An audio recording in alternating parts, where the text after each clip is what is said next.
prática cultural e de lazer, a capoeira também serve e serviu historicamente como uma arma de defesa para a violência da cultura branca e do braço do Estado para com as populações africanas e afrodescendentes no Brasil. Impossível, em nosso contexto territorial, no bairro de Águas Compridas, na cidade de Olinda, não nos referimos a Malunguinho, chefe dos malungos no quilombo do Catucá do século XIX. Malunguinho liderava um grupo que sonhava com a liberdade e a terra livre das garras da ideologia do colonizador. Atualmente, Malunguinho é cultuado nos terreiros de Catibó e de Umbanda. É mestre, é caboclo, é exu, é reis. Traz seu legado histórico de luta e organização para a resistência dos terreiros, entendidos como também vinculados a esses negros malungos, que eram exímios guerreiros, possuidores de técnicas ancestrais de guerrilhas, somadas ao aperfeiçoamento e o conhecimento do território. Articulava-se dança, luta e prática ritual. Amalgamado no contato entre etnias negras e indígenas, sob o som de atabaques, maracás e berimbau. Esses instrumentos estão presentes também na capoeira até hoje, como também são notados nos ritos públicos e internos dos terreiros do Nordeste.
O jogo da roda de capoeira conecta também os seus praticantes com a ancestralidade, assim como o xirê ou a gira é feita no sentido de uma circularidade,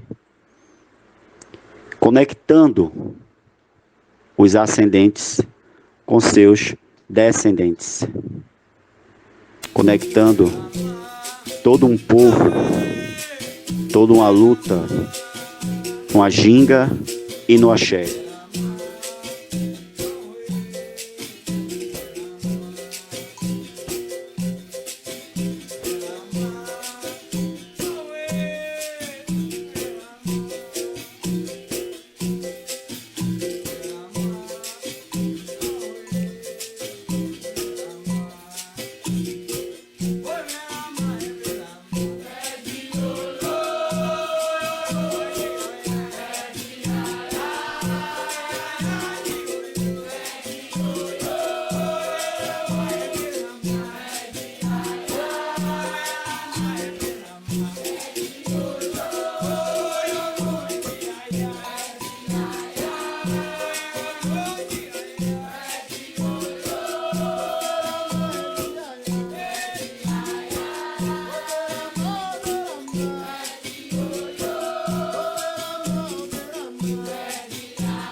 Em uma roda de capoeira, a gente deve sempre respeitar a ancestralidade.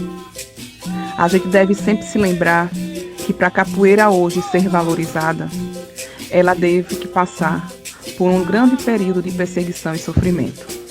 A gente deve se lembrar dos grandes mestres, daqueles que vieram antes, daqueles que trilharam o caminho para que hoje a gente pudesse desfrutar e estar aproveitando essa valorização da capoeira. A gente deve saber de onde veio, deve saber quem foi o mestre do nosso mestre.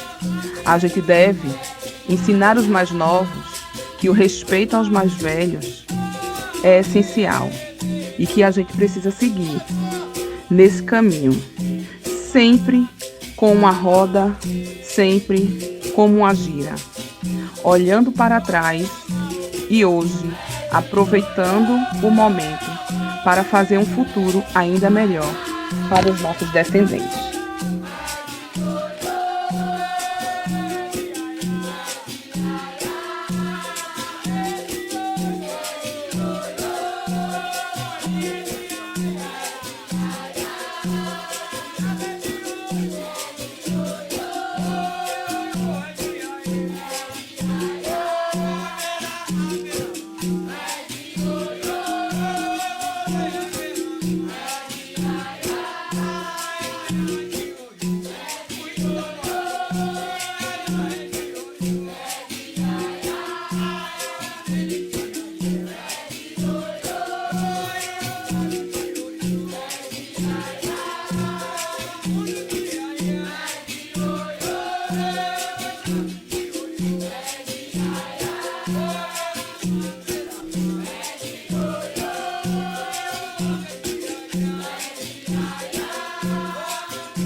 Falar de mestre Angolinha, para mim é um tanto complicado. O mestre Angolinha, ele é um mestre das antigas, que costuma, todo o ensinamento dele é passado de maneira bem poética, digamos assim, e não tão direta, mas é muito ensinamento, né? Ele não fica dando tudo muito mastigado, você tem que conhecer o mestre, saber os momentos de fazer uma pergunta ou ficar calado para saber uma resposta, observar bastante os atos, como ele se comporta, como ele mestra, os movimentos dele. A sua aula é bastante de movimento, né? Bastante aeróbica, né? E o pulo do gato ele deixa guardado na manga para você correr atrás. Mesma coisa na musicalidade, é um mestre que preza muito a musicalidade, como o ritual da roda. E não dá nada de mão beijada para nenhum aluno, né? Ele vai conforme a razão de cada um. Isso eu acho importante. Ele dá o que cada um precisa, mas você precisa saber o que você precisa para poder reconhecer quando tem um ensinamento dele, né? Ele é um cara bastante democrático, mas ele utiliza muito a intuição. E isso para mim é ancestralidade, né? Isso para mim é a busca de um conhecimento que não está palpável e nem escrito, está no oral, mas está no gestual.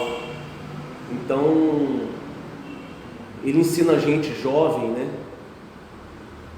a perceber o quanto mais velho é importante você conviver, porque a gente fica sempre esperando aula, né? A gente sempre espera aula de tudo.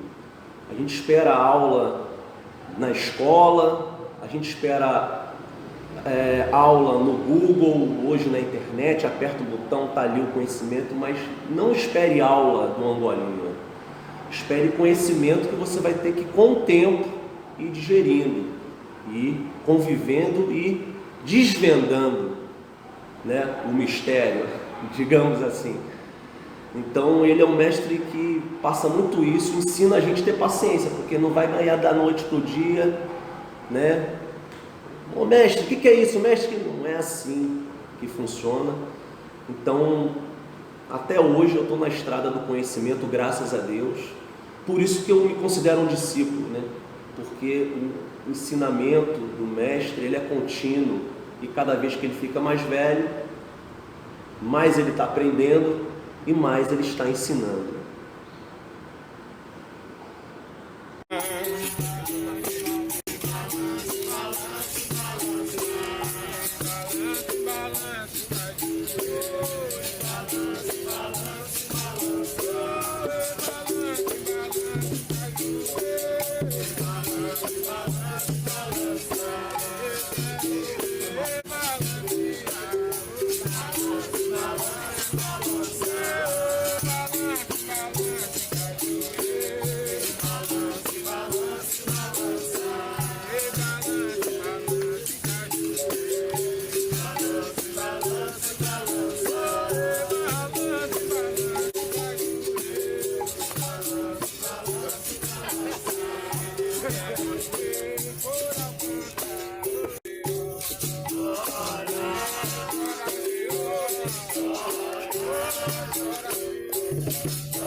importante para a gente é ter um reconhecimento, entendeu?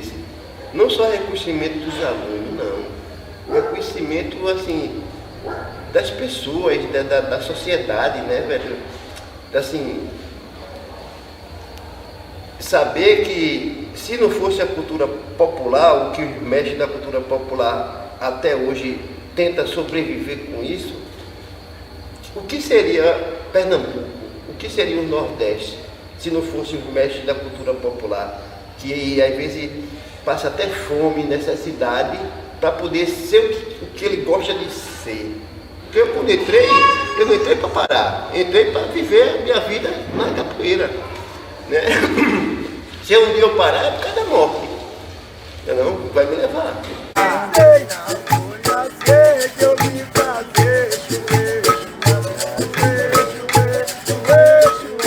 Eu vim fazer chuê, chuá. Eu vim fazer chuê, chuá. Eu vim fazer chuê, chuá. Eu vim fazer chuê, chuá. Eu vim fazer chuê, chuá. Eu vim fazer chuê, chuá. Eu vim fazer chuê, chuá. Eu vim fazer chuê, chuá. Eu vim fazer chuê, chuá. Eu vim fazer chuê, chuá. Eu vim fazer chuê, chuá.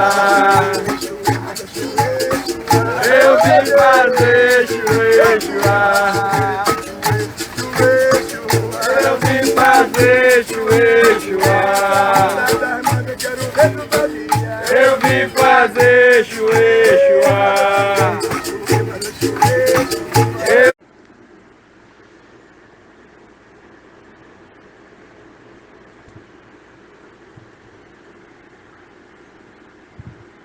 Como resultado da luta, da resistência e da fé dos mestres e praticantes da capoeira, após séculos de perseguição, o Brasil assiste à sua valorização, tanto enquanto patrimônio cultural e material pela Unesco, título de 2014, como pelo Instituto do Patrimônio Histórico e Artístico Nacional, o IPHAN, ainda no ano de 2008.